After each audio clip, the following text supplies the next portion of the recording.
यह कहानी मनोरंजन और शिक्षा के उद्देश्य से बनाई गई है। इसमें सभी पात्र और घटनाएं काल्पनिक हैं। आइए कृपया सुनिश्चित करें कि बच्चे इस कहानी को समझने और आनंद लेने के लिए एक वयस्क के मार्गदर्शन में पढ़ें। सीता हरण की कथा रामायण की प्रमुख घटनाओं में से एक है। राम, लक्ष्मण और सीता वनवास के दौरान पंचवटी में निवास कर रहे थे। एक दिन राक्षस रावण की बहन शूर्पणखा ने राम को देखा और उनसे विवाह करने का प्रस्ताव रखा। राम ने विनम्रता से इनकार कर दिया और लक्ष्मण के पास भेज दिया। लक्ष्मण ने भी मना कर दिया और उसकी नाक और कान काट दिए।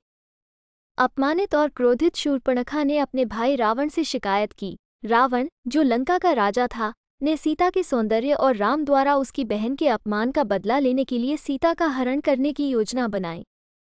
उसने मारीच नामक राक्षस की मदद ली। मारीच ने एक सुनहरे मृग का रूप धारण किया और सीता के समक्ष आया। सीता ने राम से उस मृग को पकड़ने की प्रार्थना की। राम ने लक्ष्मण को सीता की रक्षा करने के लिए छोड़ दिया और मृग का पीछा करने गए। मारीच ने राम के हाथों मारे जाते समय, हे लक्ष्मण, हे सीता कहकर राम की आवाज में चिल्लाया। सीता ने लक्ष्मण से राम की सहायता के लिए जाने की प्रार्थना की। लक्ष्मण ने लक्ष्मण रेखा खींची और सीता से कहा कि वह इस रेखा को पार न करे। रावण ने एक साधु का भेष धारण किया और सीता के पास भिक्षा मांगने के लिए आया। जैसे ही सीता ने सीमा रेखा पार की, रावण ने अपने असली रूप में प्रकट होकर सीता का अपहरण कर लिया और उन्हें अपने पुष्पक विमान में बिठाकर लंका ले गया।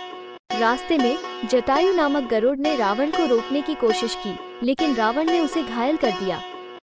लंका पहुंचने पर रावण ने सीता को अपने महल में कैद कर लिया और उनसे विवाह करने के लिए कहा। सीता ने रावण के प्रस्ताव को दृढ़ता से अस्वीकार कर दिया और अपने पति राम का इंतजार करने लगी।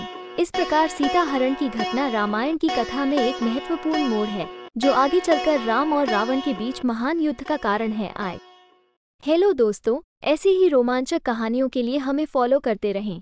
Thank you. और चैनल पर आप अगर नए हैं तो चैनल को सब्सक्राइब करना ना भूले। Thanks again. Have a nice day.